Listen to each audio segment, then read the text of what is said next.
Assalamualaikum warahmatullahi wabarakatuh. Perkenalkan, nama saya Raihan Ardelia Putri, NPM 2101103010099. Di kesempatan kali ini, saya akan memaparkan materi tentang hak kekayaan intelektual untuk memenuhi ujian tengah semester mata kuliah Hukum Bisnis. Baiklah, langsung saja kita ke materinya. Hak kekayaan intelektual. Hak kekayaan intelektual berasal dari hasil kegiatan intelektual manusia yang memiliki manfaat ekonomis. Dalam bahasa Inggris, hak kekayaan intelektual lebih dikenal dengan Intellectual Property Right atau IPR. Hak kekayaan intelektual berhubungan dengan perlindungan penerapan ide dan informasi yang memiliki nilai ekonomis, dan juga merupakan harta kekayaan pribadi yang setara dan diperlakukan sama dengan kekayaan lainnya yang berwujud atau benda bertubuh. Mengapa harus ada perlindungan terhadap hak kekayaan intelektual ini?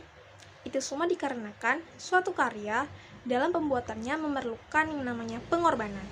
Pengorbanan ini bisa mencakup biaya, tenaga, dan juga waktu. Oleh sebab itu, diperlukannya suatu undang-undang perlindungan hak kekayaan intelektual agar suatu karya tersebut tidak dapat dengan mudahnya dijiplak oleh orang lain dan dapat memotivasi setiap orang untuk terus berkarya tanpa takut karyanya akan dijiplak. Hak kekayaan intelektual juga memiliki beberapa manfaat. Di antaranya, yang pertama, memberikan perlindungan kepada pencipta dan juga hasil cipta karyanya serta nilai ekonomis yang terkandung di dalamnya. Yang kedua, mencegah terjadinya kemungkinan pelanggaran hak kekayaan intelektual milik orang lain. Yang ketiga, memberikan motivasi kepada setiap orang untuk terus berkarya, sehingga meningkatkan kompetisi dan juga memperluas pangsa pasar. Hak kekayaan intelektual memiliki dua sifat. Yang pertama, hak kekayaan intelektual memiliki jangka waktu tertentu atau terbatas. Maknanya, perlindungan terhadap hak kekayaan intelektual ini memiliki jangka waktu yang terbatas. Ada yang dapat diperpanjang seperti hak merek. Ada juga yang apabila jangka waktunya habis, maka karya tersebut akan menjadi milik umum. Yang kedua, hak kekayaan intelektual bersifat eksklusif dan mutlak. Artinya, tidak ada satu orang pun yang dapat melanggarnya. Sang pemilik hak memperoleh hak monopoli, yang dimana ia berhak melarang orang lain untuk menciptakan ciptaan yang sama dengan miliknya. Apabila ada yang melanggarnya, maka sang pemilik hak dapat menuntut orang tersebut. Latar belakang hak kekayaan intelektual di Indonesia. Hak kekayaan intelektual awalnya berasal dari negara Italia yang pertama kali memiliki undang-undang kekayaan intelektual pada tahun 1470. Di mana pada saat itu Caxton Galileo dan teman-temannya memiliki hak paten atas temuan-temuan mereka. Lalu disusul oleh negara Inggris pada tahun 1623 dan Amerika pada tahun 1791. Hak kekayaan intelektual memiliki perjanjian internasional yang dianggap komprehensif, yang dikenal sebagai TRIPS Agreement dari WTO, yang dimana perjanjian ini dipandang dapat mengatur industrial right atau kekayaan industri maupun copyright atau hak cipta. Indonesia lalu meratifikasi TRIPS Agreement ini melalui Undang-Undang Nomor 7 Tahun 1994. Menurut WIPO atau World Intellectual Property Organization, hak kekayaan intelektual dibagi menjadi dua. Yang pertama, hak cipta atau copyright, dan yang kedua, hak kekayaan industri atau industrial property right. Hak kekayaan industri ini kemudian dibagi lagi menjadi beberapa macam. Ada hak paten, hak merek, hak varietas tanaman, rahasia dagang, desain industri, desain tata letak sirkuit terpadu, dan indikasi geografis. Beberapa hak yang tercakup di dalam hak kekayaan intelektual yaitu, yang pertama, hak eksklusif, di mana sang pemilik memiliki kuasa atas ciptaannya dan dapat memonopoli orang untuk tidak menjiplaknya.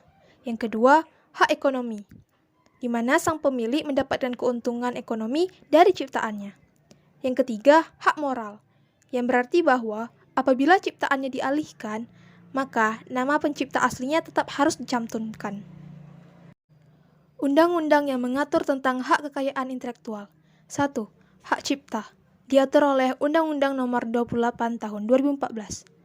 Hak paten diatur oleh Undang-Undang Nomor 13 Tahun 2016.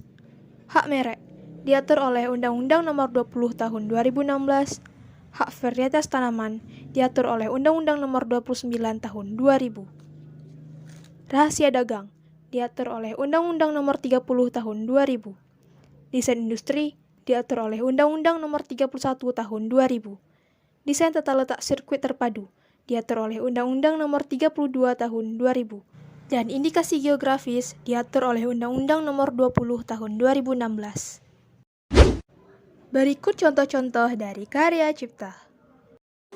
Hari berganti, angin tetap berembun, cuaca berubah, daun tetap tumbuh.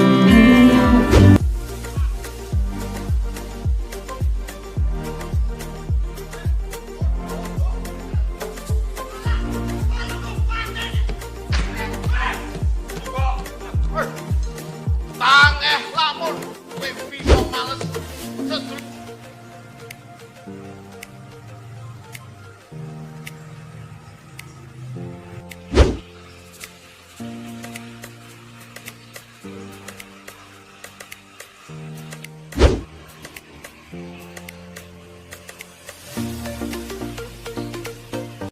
Berikut contoh-contoh dari hak kekayaan industri.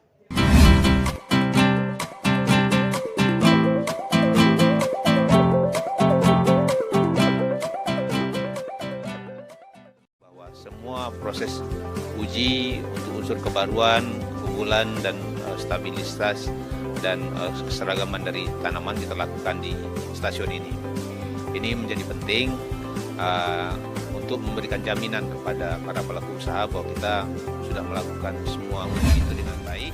Ini apa sih Pak? Ini sebenarnya tempat untuk menaruh majalah atau sesuatu yang digunakan di dalam ruang tamu dan ditata rapih, makanya namanya nata. Jadi ini didesain oleh seorang desainer produk menggunakan keahlian-keahlian orang-orang di daerah setempat tapi dengan teknologi baru. Di dalam Undang-Undang tentang Desain Tata Letak Sirkuit Terpadu dijamin dua hak, yakni hak eksklusif dan hak moral.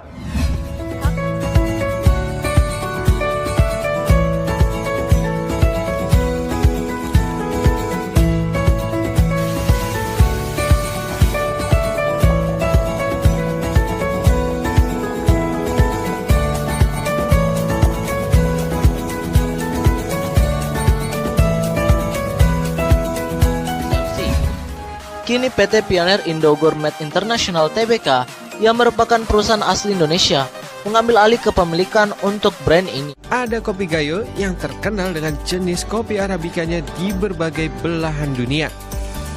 Kopi Gayo banyak ditanam di daerah Aceh Tengah, tepatnya di dataran tinggi Gayo. Nah, dataran tinggi Gayo ini kemudian menjadi pusat perkebunan dan produksi kopi terbaik di dunia. Sejumlah penelitian menunjukkan kopi Arabica Gayo mempunyai rasa paling khas dan disukai jika dibandingkan kopi Arabica dari tempat lain. Semua kekayaan intelektual tersebut dapat dialihkan kepemilikannya, baik dengan cara dihibah, diwariskan, ataupun melalui perjanjian, dengan tetap memperhatikan hak moralnya, yaitu tidak menghilangkan nama pencipta aslinya. Dengan adanya Undang-Undang Perlindungan Terhadap Kekayaan Intelektual ini, diharapkan kepada setiap orang untuk saling menghargai ciptaan-ciptaan dan karya-karya yang sudah ada, dan tidak melakukan perbuatan atau tindakan merugikan seperti plagiarisme. Karena tentu saja hal tersebut sangat merugikan pihak-pihak yang bersangkutan. Maka dari itu, marilah kita sama-sama saling menghargai setiap karya, dan terus berinovasi menciptakan karya dengan ide-ide yang baru. Sekian penjelasan saya tentang materi hak kekayaan intelektual. Mohon maaf apabila ada kesalahan. Semoga bermanfaat. Terima kasih atas waktu dan perhatiannya. Wassalamualaikum warahmatullahi wabarakatuh.